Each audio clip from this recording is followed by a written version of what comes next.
9 celebrities who have been alive longer than women and people of color have been required to be included in clinical research in the United States. Let's go rapid fire. Taylor Swift, Selena Gomez, Beyonce, Mindy Kaling, Kim Petras, Cardi B, Miley Cyrus, Rihanna, and Kim Kardashian. Women and people of color were not required to be in clinical research in the United States until June 10th, 1993.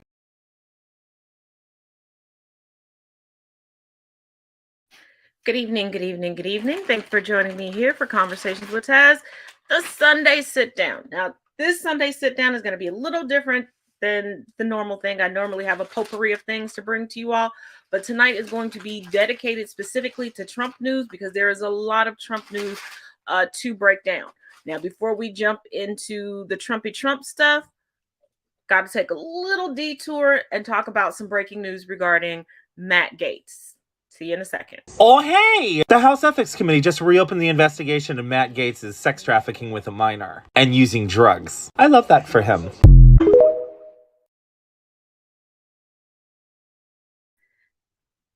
Now, we know that Matt Gaetz was infamously and allegedly paying underage girls through Apple Pay, Venmo, Cash App, that's why all this was so easily traceable. But keep in mind, this is not a Department of Justice investigation. This is not a legal investigation. These are his peers, his constituents, his coworkers investigating him again. And it kind of feels like an intimidation tactic from Speaker McCarthy. And I say this because there was one time they were caught on tape and Matt Gaetz' whole face fell because McCarthy whispered something to him. And recently, Gaetz hasn't exactly been supporting McCarthy. And McCarthy is like, you know what? Y'all emasculated me during the speaker vote. I'm going to get my lick back.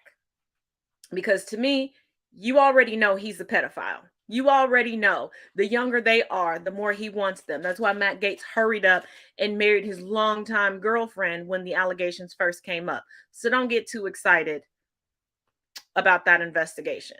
But let's move on to Trump, and we're going to start from the least, in your face to the most. And let's start with him ignoring Marjorie Taylor Greene. You know, Miss I Want to Be Your VP, Mr. President. This is hilarious. Earlier today, Republican Marjorie Taylor Greene got totally snubbed by Donald Trump. He just walked down his plane and walked right by her. She looked quite disappointed in the video. Just take a look at the clip.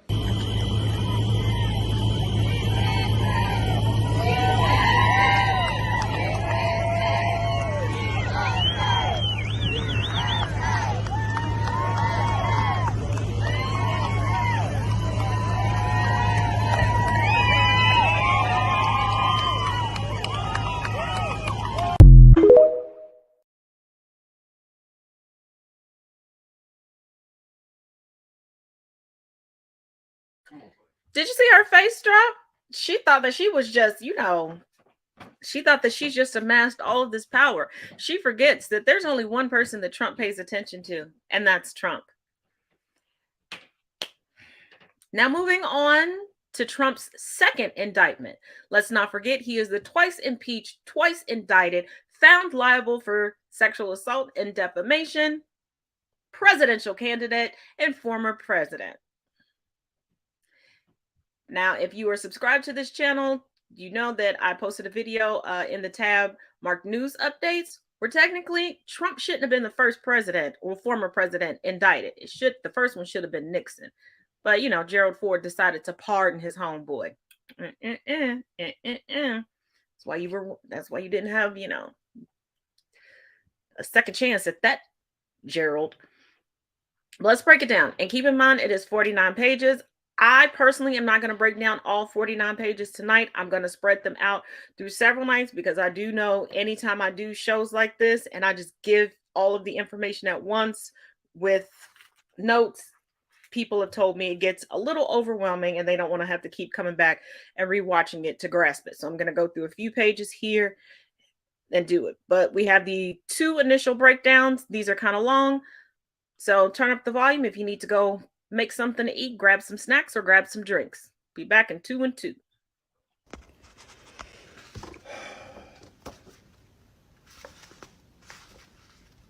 That's the whole indictment. It's 49 pages. Really, of substance, there's about 30 pages. That's the whole thing. Took me less than an hour to read it last night. And my fear, and I think what is painfully obvious, is that the exact people in this country who absolutely need to read this document will never see it. Donald Trump's supporters will never read this document. They will listen to Jesse Waters and Josh Hawley and Ted Cruz,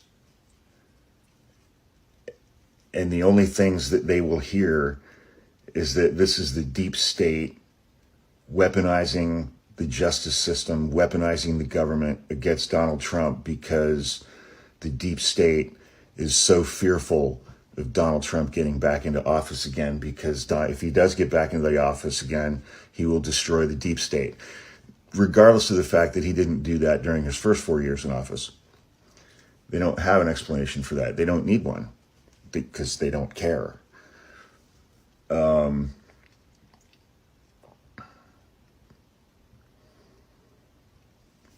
It's not even 50 pages long.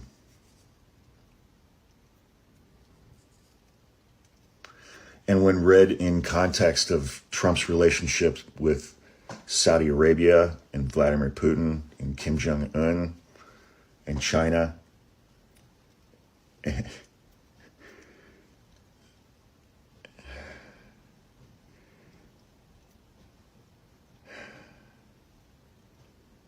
the gravity of what he did is shocking. Even for him, it is shocking what's in this document. And it is documented, it is corroborated, it's on tape. It's just...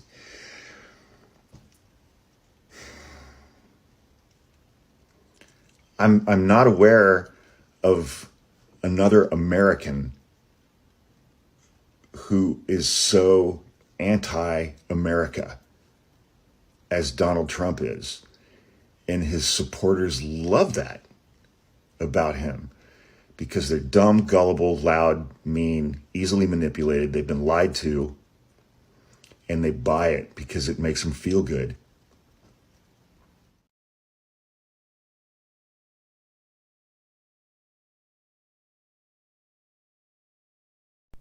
I have now read through Jack Smith's indictment of former President Trump, all 49 pages of it. We're going to go through it here. It's going to take a while, and we can't get into as much detail as I would like on some issues. I'll probably be doing more videos later. I'm sure questions will come up. Let's get into it.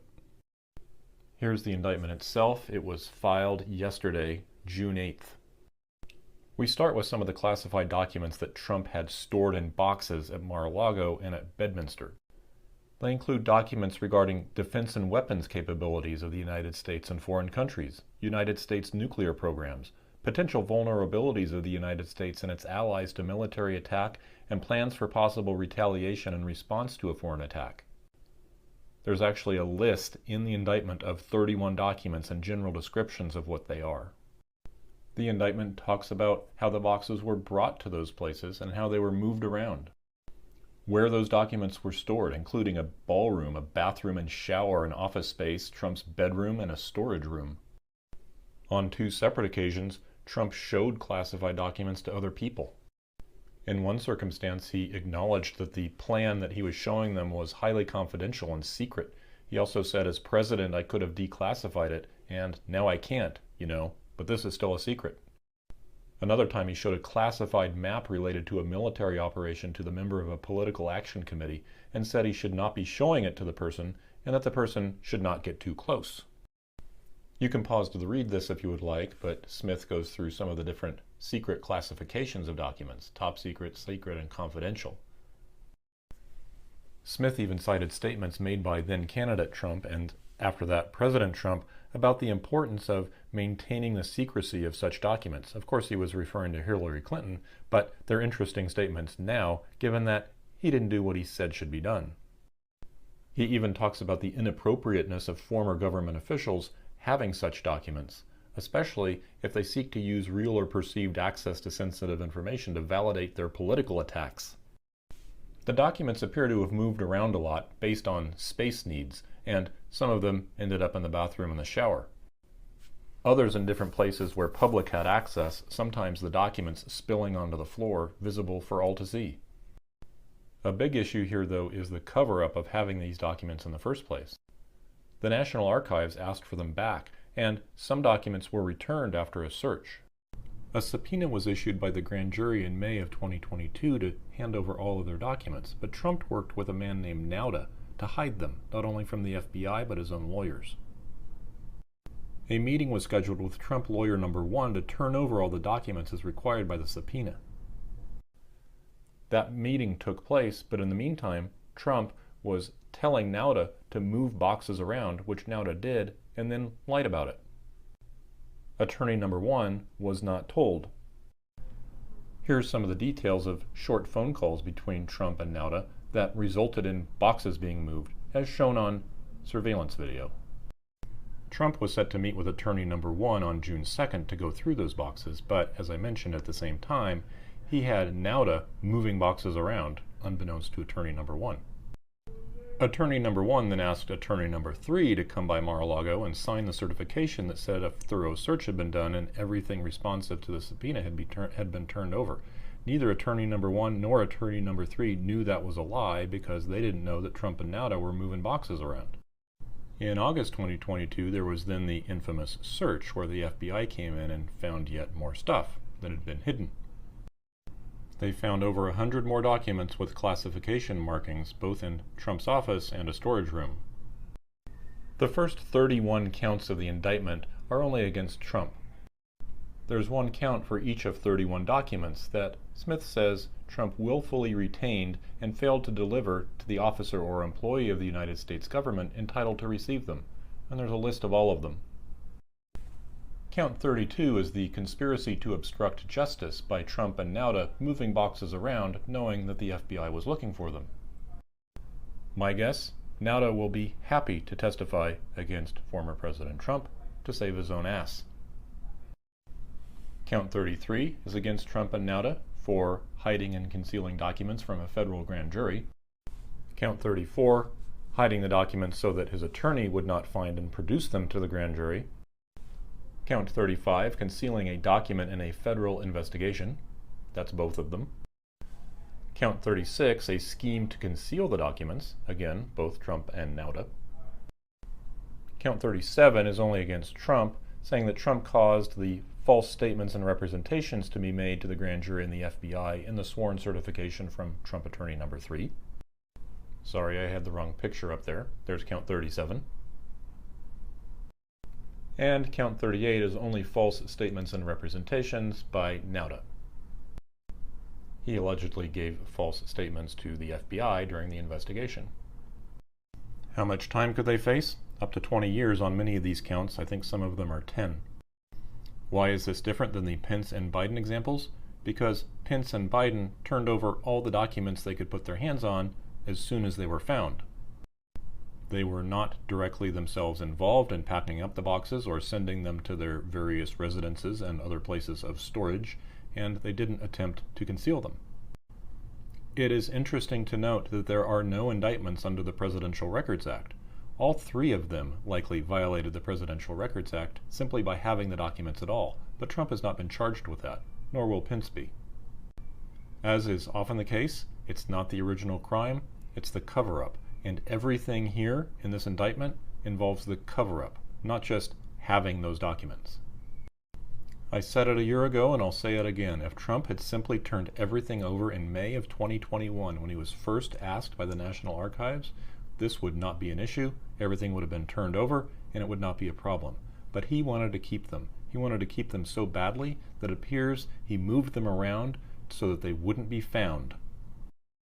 I mentioned that I suspect Nauta would save himself by testifying. There are several other people mentioned in the indictment, including the 3 lawyers and some staffers who also have first-hand knowledge of this. I have no reason to think they won't be testifying too. Trump is in a world of hurt based on this indictment. I don't blame his 2 lawyers for quitting today. I wouldn't want to represent him either, especially when I knew that he was withholding things from his own lawyers. I'm sure we will delve into the details of these things over the next several months and see what happens. My best guess, Trump wants to extend this out as long as possible so that he can fundraise on it and, from his perspective, be elected president and then make it go away after it's been inaugurated.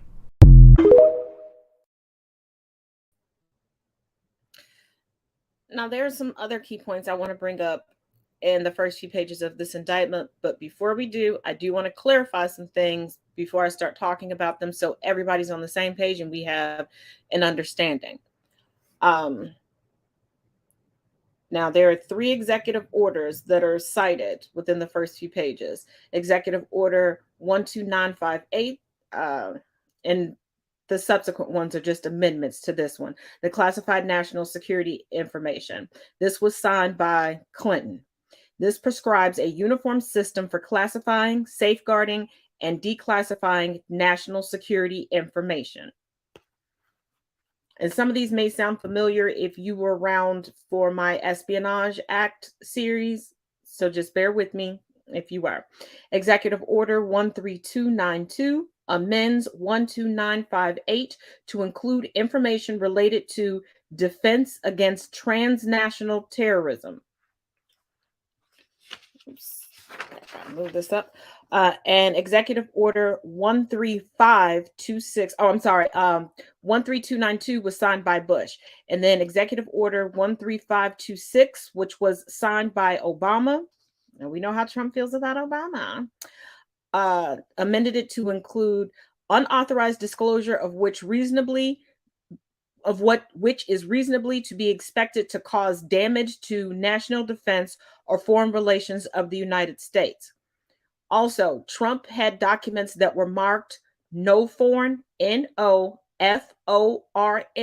which stands for not releasable to foreign nationals.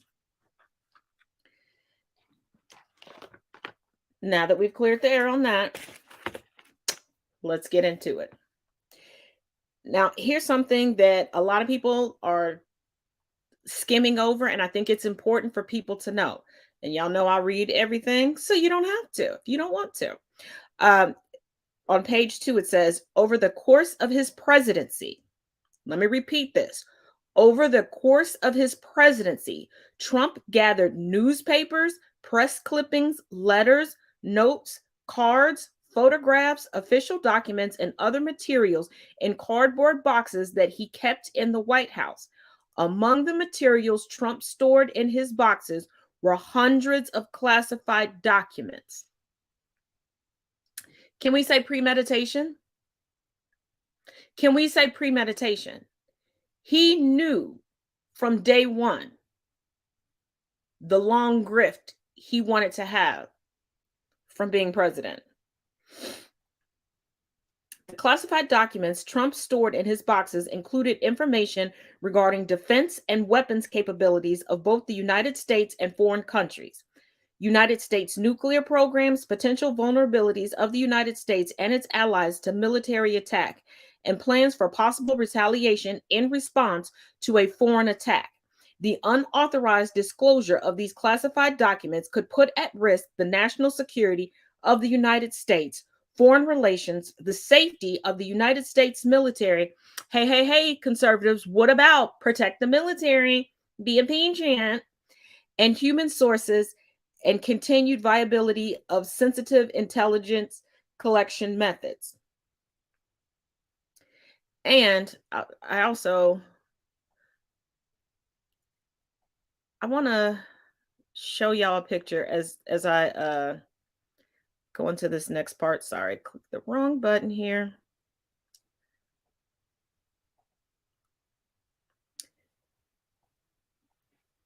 See that? Now, remember all the stories we've heard since Trump has been a full-time resident at Mar-a-Lago of him crashing weddings and everything else and different events. And this is what's sitting out willy-nilly. Mar-a-Lago really has not been closed.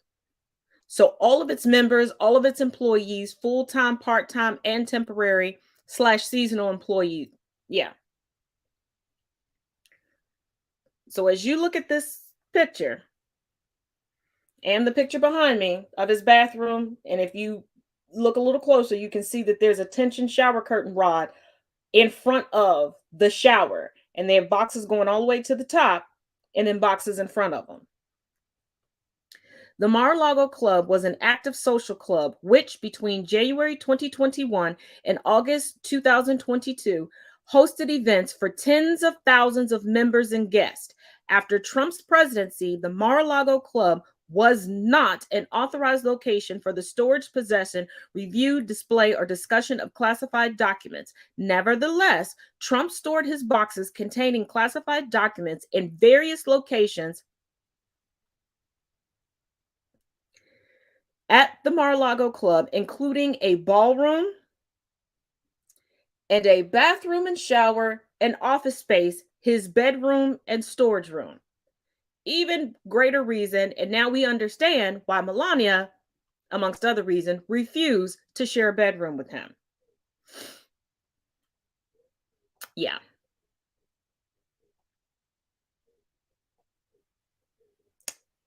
Yeah. Now, let's see.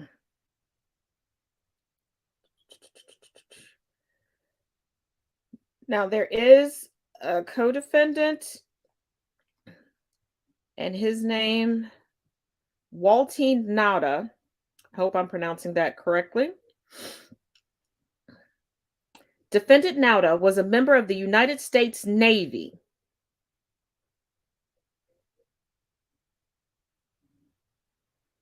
See, we're not going to keep talking about the same parts that everybody else is talking about all over the internet. We're going to break down the in-between. Defendant Nauta was a member of the United States Navy stationed as a valet in the White House during Trump's presidency. Beginning in August 2021, Nauta became an executive assistant in the office of Donald J. Trump and served as Trump's personal aide or body man. Nauta reported to Trump, worked closely with Trump, and traveled with Trump.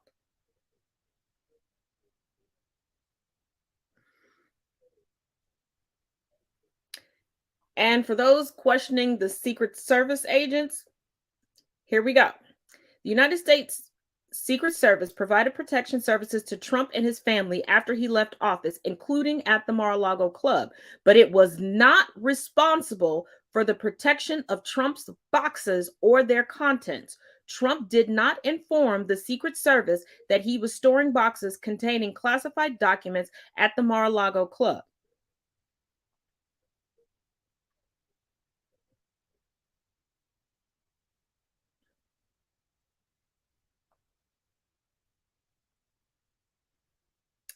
In January 2021, as he was preparing to leave the White House, Trump and his White House staff, including Nauta, packed items, including some of Trump's boxes. Trump was personally involved in the process. Trump caused his boxes containing hundreds of classified documents to be transported from the White House to the Mar-a-Lago Club.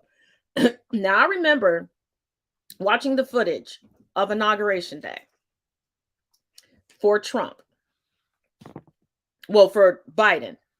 And watching staffers walk out with all sorts of stuff. And I just kept thinking, is that legal? Is that right? You're not supposed to be taking trophies and mementos from the White House.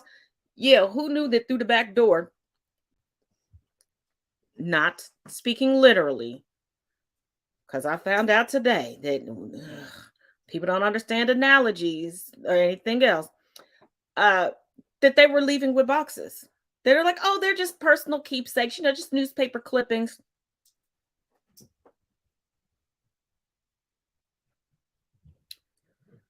Sounds like a burglar tactic.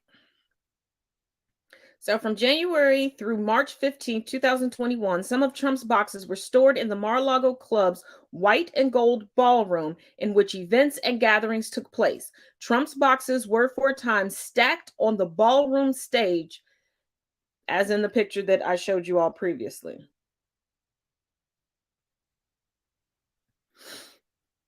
And here's a conversation from 2 Trump employees. Employee number 2. We can definitely make it work if we move his papers into the lake room. Employee number 1. There is still a little room in the shower where his other stuff is. It is only his papers he cares about. There's some other stuff in there that are not papers. Could that go to storage, or does he want everything in there on property? Employee 2. Yes, anything that's not the beautiful Minds paper boxes can definitely go to storage. Want to take a look at the space and start moving tomorrow morning? Now, for them to know that there's stuff in this box that's not these documents that are crucial to national security, they've seen them. And in order for them to properly move them and determine what goes into storage and what goes into the bathroom, they would have to look at them.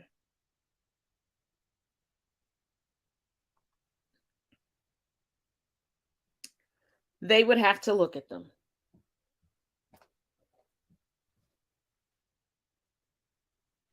Now, as far as Nauta is concerned, he is a part of the military. I don't know if he's retired or not. The way it was worded, I'm going to say that he's in vet status. Just a guess. I feel like he's going to pull a Michael Cohen. And recently Trump attorney status, but I feel like he is going to sing like a canary, as he should. There's no reason to go down like Billy Bush did with the whole grab 'em by the pussy situation.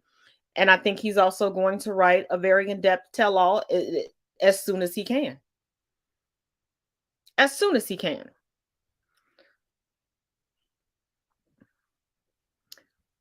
But before we go any further, let's take a pause for the cause and run this month's ad, and I'll see you on the other side. I don't dance, I just float.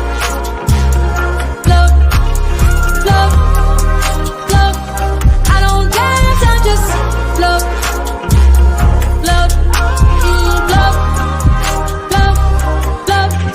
I just float. I'm light as a feather, yeah baby I float. It's hard to look at my resume and not find a reason to toast. She throwing that thing in a circle, making it viral, I might just elope. Say listen.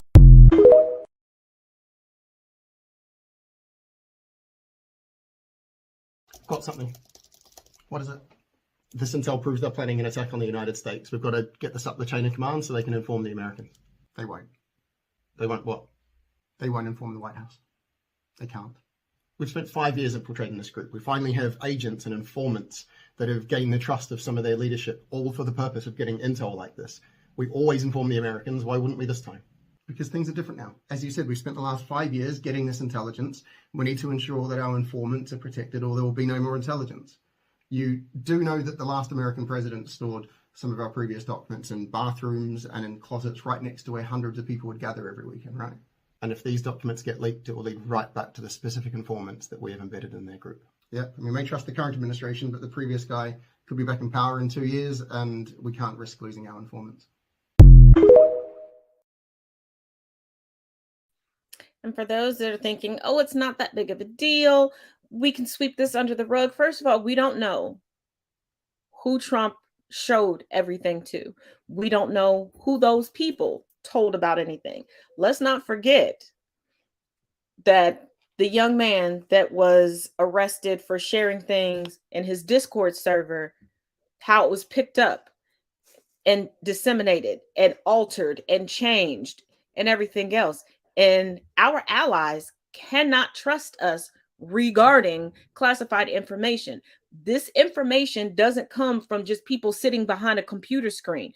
There are people out there actively putting their lives on the line to gather this information. Trump has already doxed undercover agents on the government level previously when he was originally served and his house was raided upon, when the search warrant was executed. So no, there is no trust. And information regarding plausible, plans of attack, vulnerabilities and things like that, that is not information that just changes every 72 hours or something. And as I've stated on previous episodes, Trump has had known Russian spies get so close to him that they're taking pictures and getting perks at Mar-a-Lago. He's been infiltrated. But for those of y'all that still think that he's innocent and it's a witch hunt, even though he is the president that during his term attempted to weaponize the government against his political opponents, and the people conducting the investigations against him right now are ones that he appointed, and then they appointed the people who are doing what they're doing. But listen to his own words. Don't listen to mine. I'll give you an example. He said that I wanted to attack Iran. Isn't that amazing? I have a big pile of papers. This thing just came up. Look, this was him. They presented me this. This is off the record, but they presented me this. This was him. This was the Defense Department and him. Wow. We look at some. This was him. This wasn't done by me. This was him. All sorts of stuff. Pages long, look. Wait a minute. Let's see here. Yeah. I just found... This totally wins my case, except it's like highly confidential. Yeah. Secret. This is secret information. Look at this. You attacking. By the way, isn't that incredible? Yeah. I was just thinking, because we were talking about it, and he said he wanted to attack Iran. You did. This was done by the military and given to me. I think we can probably, right? I don't know. We'll have to see. Yeah, we'll have to try. Declassify to figure out it, yeah. See, as president, I could have declassified it. Yeah. Now again, but this is still a secret. Yeah. Now we have a problem. Isn't that interesting?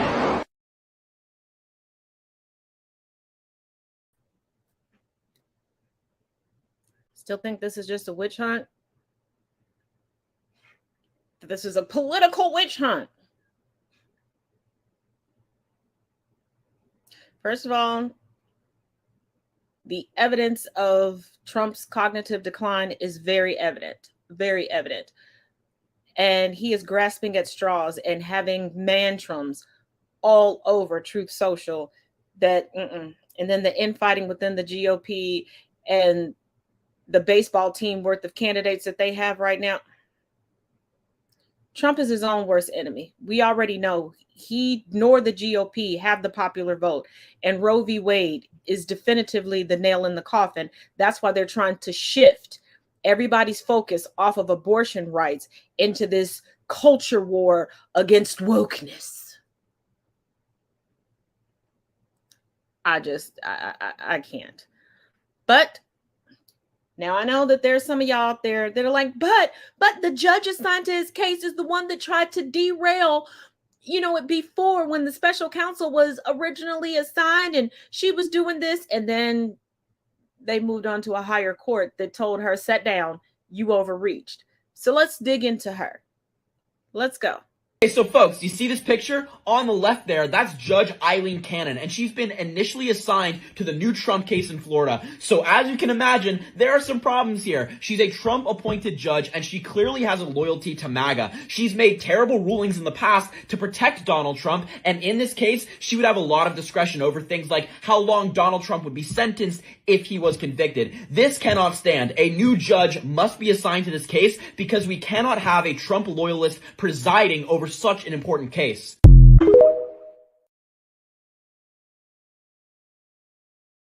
So it's officially on the docket. Judge Eileen Cannon has been assigned to preside over Trump's indictment for the alleged mishandling of classified information. In case you don't know who Judge Eileen Cannon is, she's the judge who made headlines last year in the Trump case related to the classified documents, appointing a special master at the request of the Trump's legal team to review classified information and siding with the former president on pretty much all the requests. Most of her decisions were later on overruled by a federal court of appeals who stated that Cannon had improperly exercised their authority. She was also slammed by a lot of legal experts for her clearly biased management of the case. So many of you asked me how it's possible that a judge like Eileen Cannon, who had become famous for her clearly pro-Trump views, could be assigned to a case like this. So let's review a few things. Number one, she was officially assigned this case randomly because most courts use some variant of a random process to assign judges to specific cases. We have not received a confirmation of whether a random process was used to assign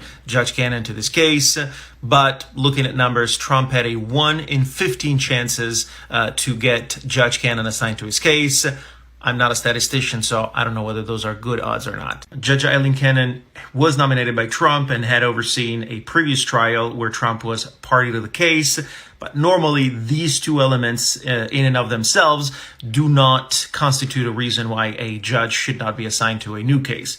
But in this specific case, there is another element that I think is relevant, and that's the fact that Judge Eileen Cannon, in her previous case, has shown an inability to make fair decisions. And that fact is somewhat confirmed by the ruling of the higher court, the Court of Appeals, that overruled her decisions. Now, this will be a trial by jury, but the judge has great leeway in deciding how certain things will go, and especially has the ability to delay things maybe into 2024, especially in a trial like this that pertains to classified documents. Now, what is Judge Eileen Cannon's role? For right now, it's a limited role. It's a role that has to do with the arraignment. On Tuesday, Trump will appear before the court and will enter a plea that will almost certainly be a not guilty plea. The big question is, will Judge Eileen Cannon oversee the entire trial? And the answer is, it's unsure, but it certainly isn't a certainty.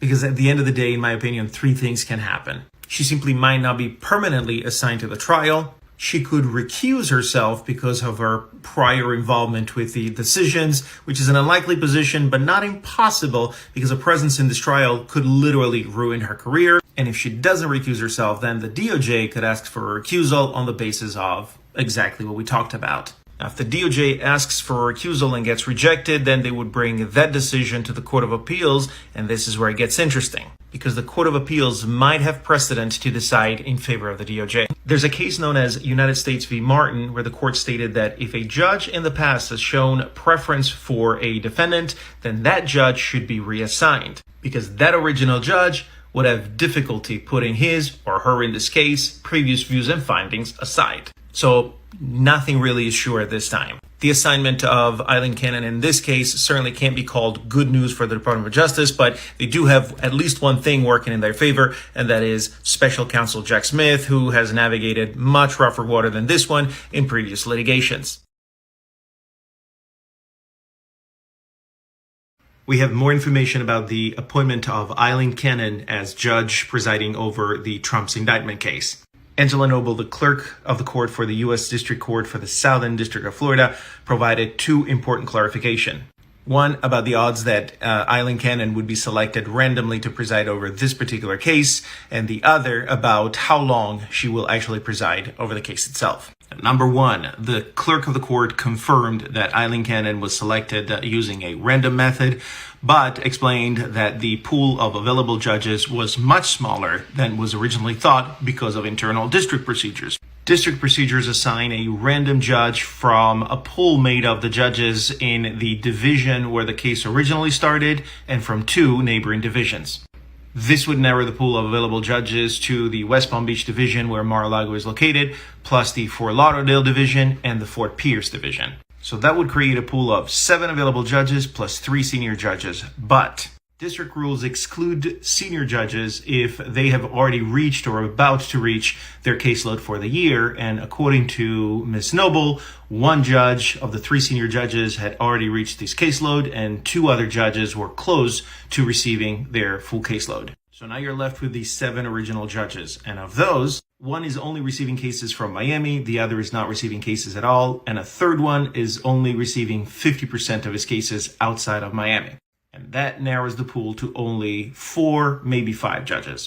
And finally, the clerk of the court confirmed that Judge Eileen Cannon automatically receives 50% of her caseload from the West Palm Beach division. So all of these rules contributed to making Judge Eileen Cannon the most likely judge to be selected for this particular case. Now, before I give you the second piece of information, and that is how long will Judge Cannon preside over this case, let me just point out that all that we've talked about, Jack Smith, who's a seasoned prosecutor, more than likely knew and still decided to file in Florida. Number one, because he probably has a plan, and number two, more than likely because he wanted to avoid filing in DC and then getting a motion to move the case to Florida, which would delay things and is within the rights of a defendant in a criminal federal case. Finally, as I mentioned, Angela Noble, the clerk of the court, confirmed how long Eileen Cannon will preside over the case, and she did confirm that no, Judge Eileen Cannon was not selected just to preside over the arraignment, but she will sit at the judge's bench for the duration of the trial unless something happens. So this means that the only option for a different judge to preside over this case is for Eileen Cannon to recuse herself ex officio of her own choice or through an order from the 11th Circuit Court of Appeals if she chooses not to recuse herself. And if the government files a motion for recusal, she rejects it, then they can take that order and bring it to the Court of Appeals and let the Court of Appeals decide. But as it stands right now, Judge Eileen Cannon will be presiding over Trump's case.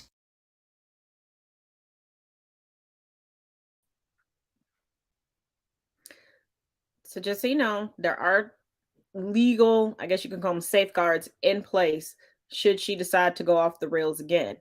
It is very clear that Trump seems to have sycophants that have no problem being censured, no problem losing their entire careers just to back him. It's once again, it's the craziest thing I've ever experienced, but don't take my word for it. Trump attorneys are not only quitting, but speaking out.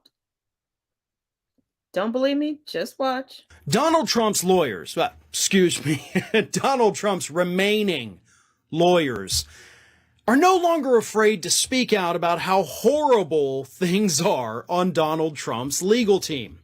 Last week, we not only got two of his lawyers, and it may be the two, by the way, that quit on Friday, Trusty and Rowley. We don't know for sure because they all spoke on the condition of anonymity. But last week we had two Trump lawyers who talked to Rolling Stone about the fact that we have no plan to defend Donald Trump. We have no cohesion. There's no communication. We're all flying blind here, and it's not going to work out well for our client, basically. But then you had another Trump lawyer, again on the condition of anonymity, speak to New York Magazine. And that lawyer admitted that if they were to listen to Donald Trump and actually do what he asks them to do, then they would all end up either sanctioned or disbarred or possibly even both. Here's what that lawyer, again, we don't know which lawyer it is, but here's what that lawyer told New York Magazine. He gets these lawyers who just want to be part of that Trump world. The ones who say yes to everything, who will get sanctioned and get disbarred, who go to courts claiming election fraud that doesn't exist, or who get put in a difficult position. Now, yeah, let me see something here. Talking about election fraud and things like that. The one off the top of my head that I know has done those things, and of course has been sanctioned, is Alina Habba. So, is that the person that this other Trump lawyer is referring to? Possibly, probably, I'd say. She's at least one of them. But that is the problem, right? Not just that, oh, she goes to court and she says stupid things, but this lawyer is admitting that Donald Trump is asking these lawyers to do things that are going to get them either sanctioned or disbarred. Which means Donald Trump may be asking these people to do things that are illegal.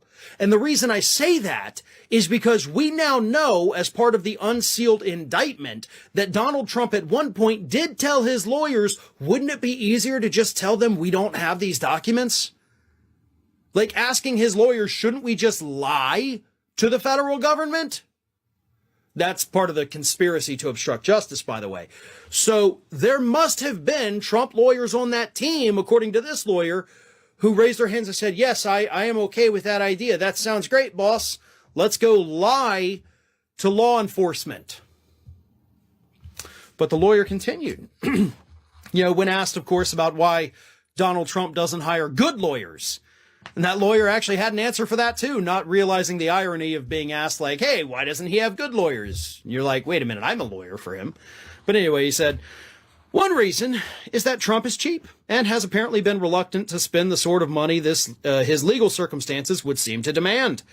Another is that he seems to have a high tolerance for chaos and dysfunction and perhaps even enjoys being able to shuffle lawyers around based on his whims, however unwise it may ultimately be.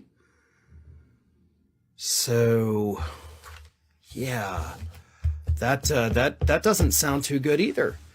And I actually think that was actually the author of the article, not the lawyer giving that quote, but I still think it's very powerful because it brings up a great point. Donald Trump is allegedly a man who is a billionaire. He says he's worth $10 billion. So if you get $10 billion, but you're shopping in the bargain bin for lawyers, you get what you pay for at that point. You get what you deserve at that point, I think is a better way to put that. You have the kind of money to hire the best lawyers this country has ever seen. I mean, I could give you the names of some right off the top of my head, although most of them are actually plaintiffs' lawyers, so they definitely wouldn't represent. Why did two of Trump's lawyers quit yesterday who had been representing him in the documents matter? We can only speculate. Let's talk about it. They posted a letter of resignation which was only a paragraph, basically just saying that they quit. No reasons were given. But we do know that they had been on morning shows Friday morning defending Trump and had been doing the same thing Thursday night. Then the indictment was released, and I presume they read it, and then they quit. One possibility, they weren't being paid, or they asked for a big new retainer after the indictment was released and Trump said no. I think that's unlikely. It would usually take longer for that process to happen. Next, something in the indictment itself could have bothered them. It could have been so overwhelming that they thought there's really no way they could effectively defend the guy. One thing that they would have learned in the indictment that they might not have known is that Trump is accused of lying to his prior lawyers and causing them to give a false declaration about all documents having been turned over. That lawyer could have gotten into real trouble. Another similar possibility is that the indictment showed that Trump had lied to these two lawyers about something. Lawyers don't like to be lied to by their own clients. Makes things very difficult. The lawyers might also have additional information that was not in the indictment, but the indictment itself made it clear what that outside information really meant. I can't even really say what that could be, but when you know something on the one hand and something on the other hand, sometimes those hands come together and you get a better picture. In any event, we don't know, we may never know, they'll probably just disappear from Trump's orbit. If you have other ideas, feel free to put them in the comments. Now we know Trump does not like to pay his bills. Okay, he is so ghetto when it comes to paying bills. He'll threaten to sue people, destroy small businesses, and he loves to utilize the labor of small business owners because it's easy for him to defraud them and then threaten them with legal action and tie up money that he knows that they don't have disposable incomes for. But I think that when the indictment was released,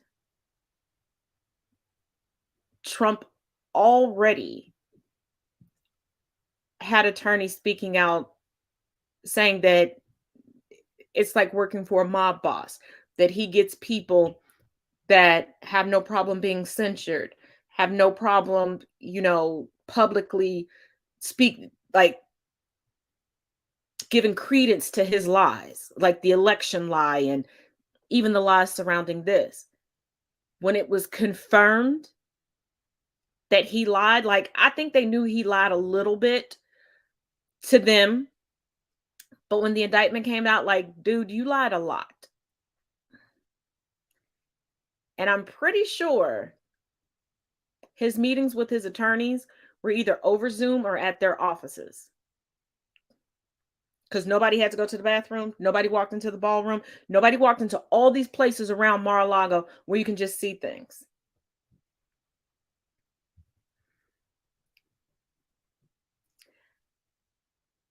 But I'm sorry, there's no way I would go through all of the education, all of the student loan debt to become an attorney, build a reputation for myself, and work for Trump. And bells and whistles always go off with me as a business owner when somebody with too much income wants to hire me. And no, I'm not doubting my skill level, but it's like, you could hire a whole conglomerate that does the same thing that I do and have somebody right there anytime you need them. Why are you coming to me? What is it that you want me to do that you know they're not willing to do so that I can put you on my resume of clients? As they say, all money ain't good money. And for as much as Trump proclaims that he is worth, he never gets the best of the best. And he's constantly begging his fan base, a politician with fans. Never thought that I would be saying that in my lifetime, to pay legal fees and everything else. And keep in mind, they already have 3 buses ready to go down. And I forget what they're calling it, the Great American something, to be at the courthouse for him in Florida. And before you all go, but Taz, remember New York? New York is a bird of a different feather. It is a bird of a different feather. These people will be able to carry handguns. These people already are always outside of his house, his residence, even though it's not zoned as a residential residence, and the residents there didn't even want him to move in, but y'all done forgot about that. It could get pretty crazy. Let's not forget what's been currently going on in Florida. So, I don't care if you're a Trump supporter or not. If you are not white and straight, stay away from that courthouse unless you have to be there because you also have a court date. And as my daddy would say, keep your head on a swivel. But Jack Smith wants more information from the Trump camp. Okay, so we have a little bit of breaking news coming out of Jack Smith special counsel investigation regarding the Mar-a-Lago documents case. And it seems as though Jack Smith is looking in some new avenues that we didn't know he was previously looking in. So Jack Smith was like, I'm gonna need some documents from the Trump organization related to, 7 different countries. And Trump's over there like, oh, I thought this was only about those documents I stole. What in the fuck? So the subpoena drafted by the Office of Special Counsel Jack Smith sought details on the Trump organization's real estate licensing and development dealings in 7 different countries: China, France, Turkey, Saudi Arabia, Kuwait, the United Arab Emirates, and Oman, according to people familiar with the matter. The subpoena is seeking records since 2017, as soon as Donald Trump was sworn in as president. The Trump organization swore off any foreign dealings while Donald Trump was in the White House. The lie detector has determined that was a big fat fucking lie. So now it appears as though things have escalated quite a bit, because they aren't just looking at Donald Trump's actual stealing of documents, of classified materials, and bringing them to Mar-a-Lago and then lying about having them, and then having his lawyer lie about it, and then have his valet move the documents that they were looking for and then lie about it. And then as soon as they knew that the Department of Justice was coming, they moved the documents again and then lied about it again. We know all this now because the valet has been subpoenaed. He's testified in front of the grand jury already. But the fact that they're now asking for financial records from the Trump organization regarding these foreign countries and licensing deals, chef's kiss. He's going to jail. He's never going to serve in office again, ever. His name may appear on a ballot somewhere again, but he is not going to serve another day. And unfortunately, the only thing that could get us off this fucking crazy train at this point in time is for Satan to come to this world and remove him. But I'm pretty sure he actually sold Satan his soul already, which is why he's still here. Anyways, delicious new information coming out of Jack Smith's special counsel investigation.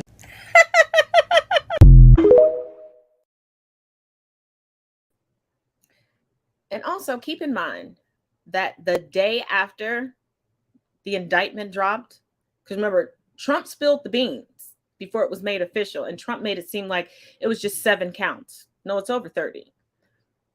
But the day after the indictment dropped, some of the core key members of Trump's fan base, you know, the Nazis, were showing their support for DeSantis in front of Disney.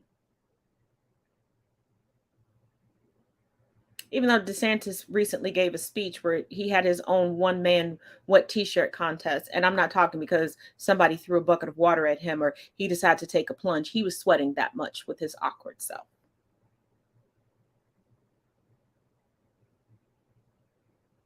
And from Team Awkward and Weird myself, honey, know your limitations. Yes, reach for the stars, but no, some of those stars you're not going to pull from the sky. It's okay. It is okay. All of us are not meant for everything. But in true fashion, we have a blonde that's defending Trump. But, you know, that's his preference. Blondes that will go to the ends of the world to defend him. I guess that's why we haven't seen Melania lately. But anywho, let's go to who I have now deemed Trump's latest mistress. Lady Graham. Donald Trump has said repeatedly that he did nothing wrong. Do you believe that? Well, here's what I believe. We live in an America where if you're the Democratic candidate for president, Hillary Clinton, Secretary of State, you can set up a private server in your basement to conduct government business. And when an investigation is had about your activity, no, let me finish. But you didn't answer the question. That was ridiculous. Well, yeah, I'm trying to answer the question from a Republican point of view.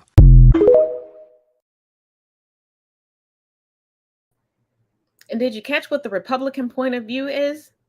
Deflection. Deflection, especially since Republicans know that their base isn't going to read the indictment. And they're saying it all over social media and in real life that they're not going to read it. They're not going to read the indictment. They don't care. What they care is having someone potentially make it into the White House or have a gubernatorialship that's going to spew the hate that they have inside. They want somebody who's going to say the quiet part out loud and act upon it. This is why they're not speaking about the crime rate in Florida. This is why they're not going to speak about the amount of deaths and how poorly both DeSantis and Trump handled COVID. Because let's not forget, DeSantis was handling it well until Trump sowed discourse. And then DeSantis was like, ooh, people are getting behind this. This is what they like. And he was willing to put himself, his wife, and his children potentially at death's door for power.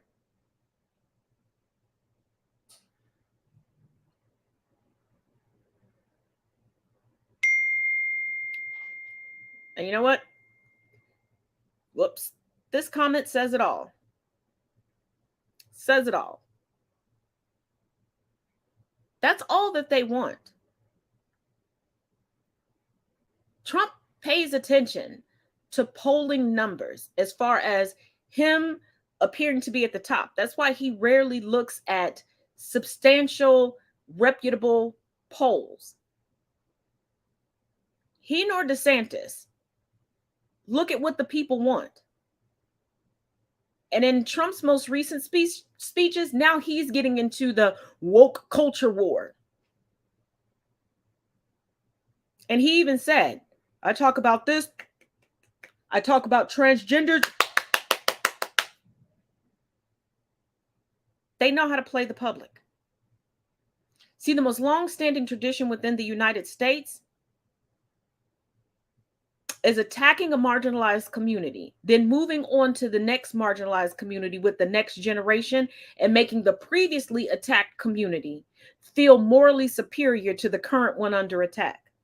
That's why the talking points never change. Haven't you noticed that all of the talking points, regardless if you're talking about race or not, are rooted in white supremacy? The same arguments they're having against the LGBTQIA plus community, specifically the trans community, sound exactly like what they were telling Native Americans before they told Black people, before they told Asian people, before they told Latino people and Hispanic people.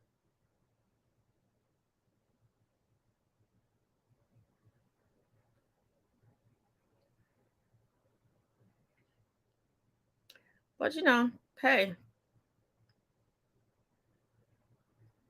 what do I know? As always, thank you for joining me here for Conversations with Taz, especially here on the Sunday Sit Down. We're going to continue to talk about the Trump indictment. Like I said, I'm going to break it down and go over so many pages throughout the course of the week because it is 49 pages. And we're not going to talk about all the obvious stuff that everybody else is talking about. We're going to talk about the in-between stuff to really push home to you exactly what he was doing. Because like I said tonight, there was some premeditation involved. And if you missed that part, you can go back and watch from the beginning. But as always, each one teach one, each one reach one. Till tomorrow, y'all. There's so many Republicans running for president. Who are these people? I'm glad you asked. Donald Trump announced he's running in November 2022. DeSantis launched on Twitter, but there were technical problems. When she announced, Nikki Haley said the U.S. is a racist. Tim Scott in the race, but then as Mike went out on him, the Bergen, Vivek Ramaswamy, and Larry Elder too. Chris Christie said he's like Donald Trump, but not as crazy. Hutchison claims to be the more stable version of Trump. And Mike Pence says Trump is no longer qualified. These are the only ones in which the news has come to Washington. And there may be many more, but they haven't been announced yet. Again,